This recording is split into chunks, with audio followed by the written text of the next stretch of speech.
This morning's scripture is from Mark chapter 16. I'm reading from the New Revised Standard Version. When the Sabbath was over, Mary Magdalene and Mary, the mother of James, and Salome bought spices so they might go and anoint Jesus. And very early on the first day of the week, when the sun had risen, they went to the tomb. They had been saying to one another, "Who will roll away the stone for us from the entrance to the tomb?" When they looked up, they saw that the stone, which was very large, had already been rolled back. As they entered the tomb, they saw a young man dressed in a white robe sitting on the right side, and they were alarmed. But he said to them, "Do not be alarmed. You are looking for Jesus of Nazareth, who was crucified. He has been raised. He is not here. Look, there is the place they laid him. But go, tell his disciples and Peter that he is going ahead of you to Galilee. There you will see him, just as he told you." So they went out and fled from the tomb, for terror and amazement had seized them. And they said nothing to anyone, for they were afraid. The word of God for the people of God. He is risen.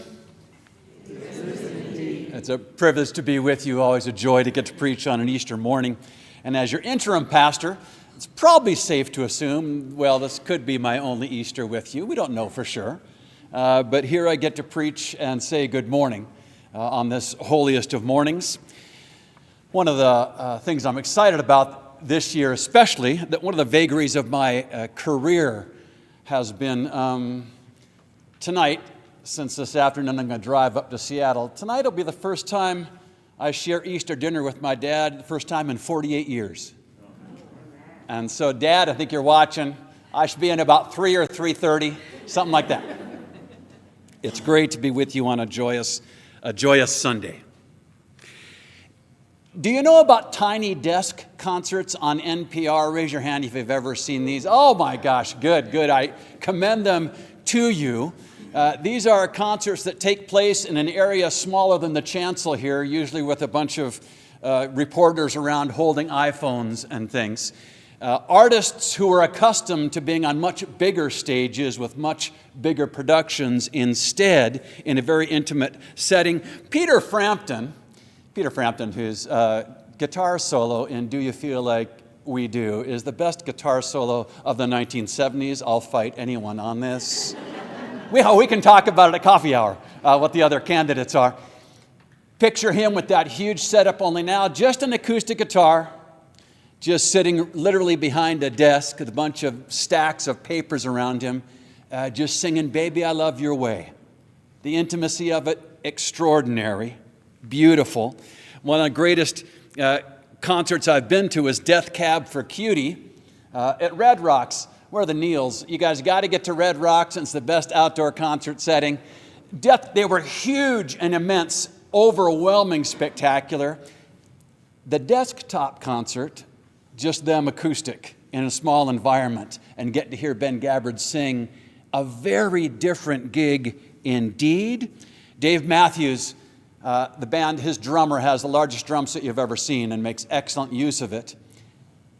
In the desktop concert, you'll see percussionists, have you seen these? Sitting on a box, basically, that has two sounds, one hitting the side and one hitting the front. That's it. There's a beauty and intimacy to the stripped-down versions. This illustration has a point. Go with me a little longer. The Indigo Girls, the Oh Hellos, who I believe are a Portland band. Amy Mann, my favorite female singer-songwriter. Sting's a great guitar player. You don't get to hear it very often. Jacob Collier, the best musician of this entire lot. I'll fight anyone on that, too. Extraordinary to see him up close. No effects. Actually, one more. Because I started Lent with Taylor Swift, Ash Wednesday. I was not a fan of Taylor Swift, especially until I saw a Tiny Desk concert. No one has ever said, wow, can she play guitar? No one's ever said that. No one's ever said, wow, can she play piano? No one's ever said, wow, does she have a great voice? When you see her at the Tiny Desk concert, what you feel is the presence and the self-deprecatory warmth, the humor, and you think, oh, I love hearing her perform.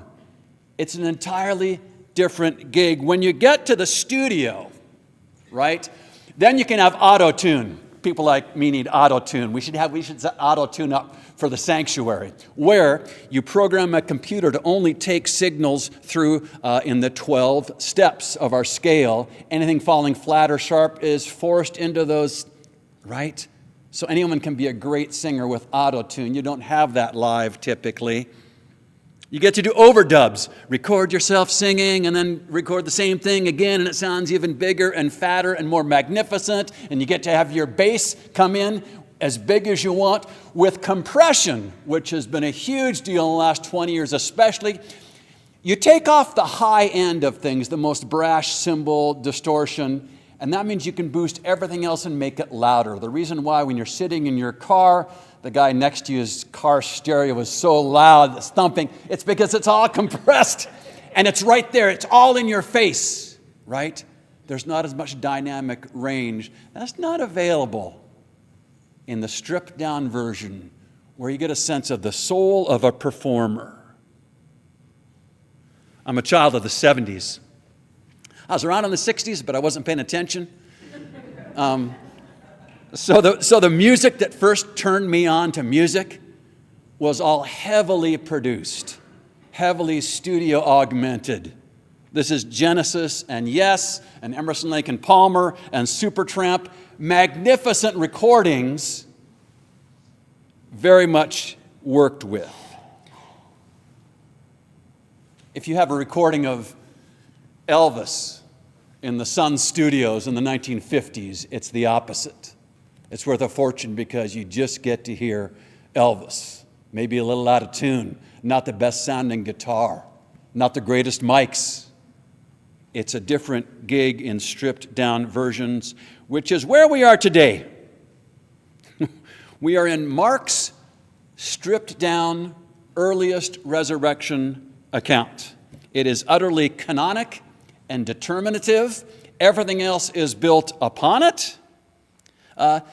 Next week, we'll get a glimpse of a little more polished version in John. Mark's account that you just heard ends poorly, ends abruptly, right? And they went running away and said nothing to nobody because they were afraid. If you miss something in this resurrection account, like, I don't know, Jesus, not in Mark. Not in this account. As a matter of fact, it's even more abrupt than it seems. In Greek, the word order is flexible, and the last sentence, the sentence ends with for. And running from the tomb, told nothing, afraid for, is how it reads. And everyone from the start has said, what? All the scribes that copied it would put a wax mark at 16:8a. It cuts off halfway through this verse to let you know, no, I didn't lose the rest of the page. I copied what was in front of me. The thing I received was abrupt and incomplete and very ragged. That's what Mark 16:1-8 is. By the way, if you think it was incomplete, so did everyone who read it, and then a pastor got a hold of it and added this. If you look when you go home, there's a whole bunch of verses after we're here, a whole bunch of verses after. No one thinks Mark wrote them. Nobody ever has. Here's the one verse. It's called the shorter ending of Mark. It reads like this. And all that had been commanded them, they told briefly to those around Peter. And afterward, Jesus himself sent out through them from east to west the sacred and imperishable proclamation of eternal salvation. Wow. There's about 3 words on there that Mark doesn't use in the entire book. Like I said, that someone flowery said, I can improve on this. I can make this better. I can make it'll preach better if we say this, because we can't have the story stop with the women afraid and leaving and not telling anyone. Where does that leave you and me? At which point Mark could be saying, yes, yes, yes. I need someone to pull out your phone. Is this permission to be on your phone during the sermon? You won't get this very often. I'd take advantage of it. I need someone to, because the text itself says, he's not here. He's going ahead of you to Galilee. So what I'd like to know, if you can pull out your Google Maps, whatever it is, I'll get back to you in a minute. A few of you do this, so I have some options. He gets crucified in Jerusalem, and we're going to see him in Galilee. Galilee is a region, but I'd like to know if you can find out how far is it from Jerusalem to Galilee. So some of you get on your phones, go look at your Israel map, find out. I'll get back to you in a few minutes. Jerusalem to Galilee is just an estimate, if you can give us that. It's Easter. It's Easter. Someone has said this. Easter is the bright light into which it is impossible to look directly, but by which everything else is illumined. Great line. Easter is the bright light into which it is impossible to look directly, but by which everything else is illumined. 100 miles. Wow. All right. Thank you. Thank you. That's 70. So, all right. We're getting a range here. 78. How many? 150 kilometers. I need help. 100 miles. 100 miles. So that would be about the same, wouldn't it be? Yeah. 2 to 3 hours if Jesus is driving, but then it's very helpful. Thank you. That can.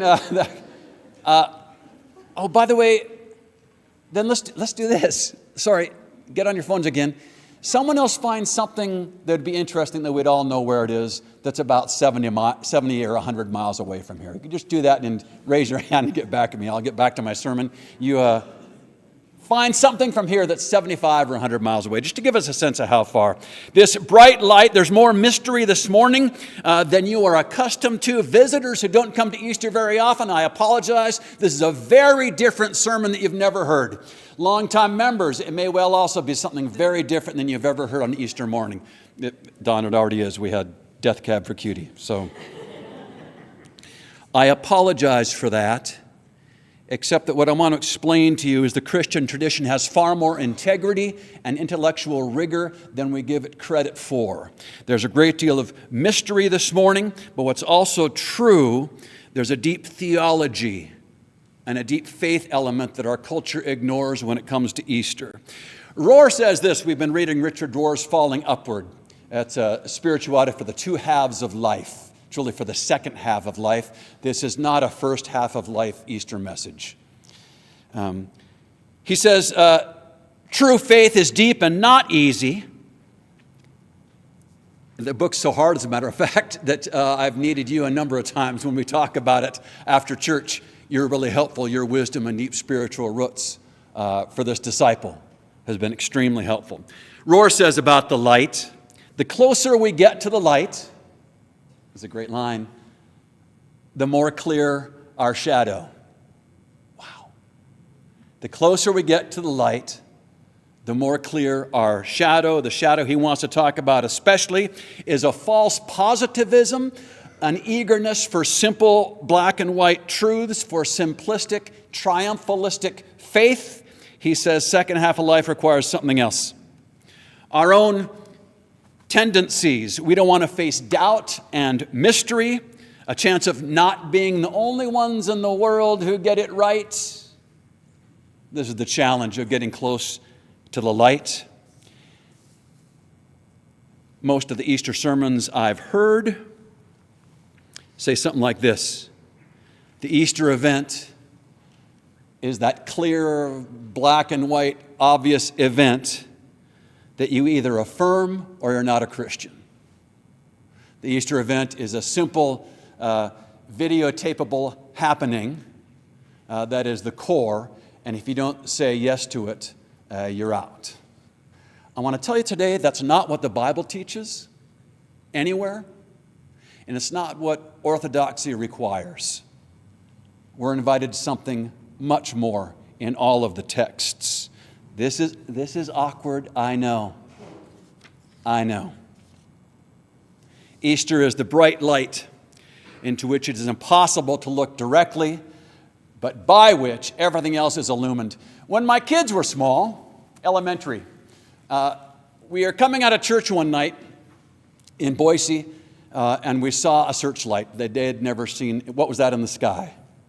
And because Batman was very popular in my household, they wanted to go see. I said, let's go find it. I knew right away that it was probably a new car lot up on Fairview Avenue. But I don't know, kids, I'm driving, you tell me how we get there. And so stumbling out of the church, wandering in neighborhoods, we kept looking out windows till we could get to the source of the light. Sensational. When we got out of the car, what was first surprising was how noisy it was. There's a plug-in, what do you call the electrical? Jen, thank you. Thank you. By the way, what's 75 miles from here? Anybody? Hood River. Eugene, Hood River. Oh, there's a lot of things I know where those are. All right. Crucified Beaverton. Wow. Resurrected Hood River. Crucified Beaverton. Resurrected Eugene. Wow. Got out of the car, it's noisy because of the generator, because the flatbed was high and this machine had to turn this vast disc slowly that was rotated up to the sky. Kids were so short they needed me to pick them up so we could look inside to see, if you've ever been close to one, the amazing mirrors and the horrendous, noisy, hot flame blasting, lifting them up so they could look over the edge and shield their eyes. The impression of being that near to that power and watching over our shoulders as that light stabbed up into the unimaginably distant and dark Boise sky. Life-changing event. The power of the light. Friends, the resurrection is the bedrock, but it's the bedrock of faith, not certainty. It is the light we rejoice in today and every Sunday. Mark wants us to respond, I believe, with, how will anyone know? The women ran away. Double negative. They didn't tell nothing to nobody, is what it says. We wish we could do double negatives. It's more powerful. Mark wants us to say, the good news. How will anyone know? Friends, as we think about our own Galilees, as we think about the invitation of the Gospels to go back to our daily lives, to experience the risen one, not at the tomb. Interesting, we'll be at John next week. Different story. But back in Eugene where we live, back in Hood River, before all this went sideways, how is it that we experience the risen one? Hope is no small matter. In this incredibly bleak political landscape we find ourselves in, where is there new life? You may be the only one who's going to speak up about that. It might be today at brunch. That's how soon the good news may depend on you and your courage or not. Where is hope for our unemployed and our underemployed grown kids who have lost sense of career and economics? Where's the motivation and the meaning for vocation? We're thinking of trans kids today, especially recognizing them.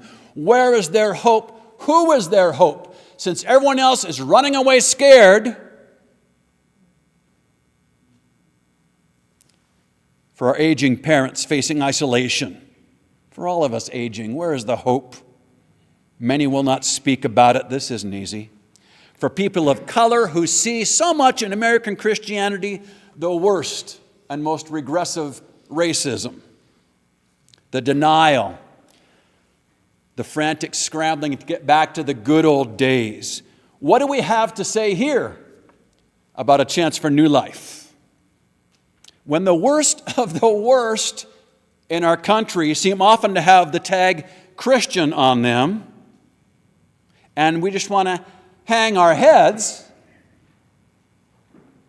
might Easter be when we finally say, yes, Christianity in the USA is deader than a doornail, obviously. But I know something about what can come after death. Or will we be too scared to say? Hope is the only game in town. It relies on courage. Pastor, are you saying that event from 2,000 years ago was non-graspable, non-filmable? Or are you saying that for my spouse, my family, my children, my coworkers, they won't know about God's ongoingness unless I gather my courage to tell them? I'm saying that's a distinction without a difference. I'm saying that in practice, he isn't raised unless you tell about it. It just doesn't matter to your friends, family, depressed spouse, kids, grandkids. What are you going to do? For all practical purposes, we in this room have to carry the resurrection of Jesus Christ. If people are to see that God is still present after the many deaths they've witnessed, it's up to you and me. Yes, I do want to tell you, and if you're intrigued at all, in a few weeks we'll be doing the hard, good Bible study work of the 5 resurrection texts, and we can go in depth and make it more than just an academic exercise, or we can make it an academic exercise. You'll love it. It'll be brand new for you.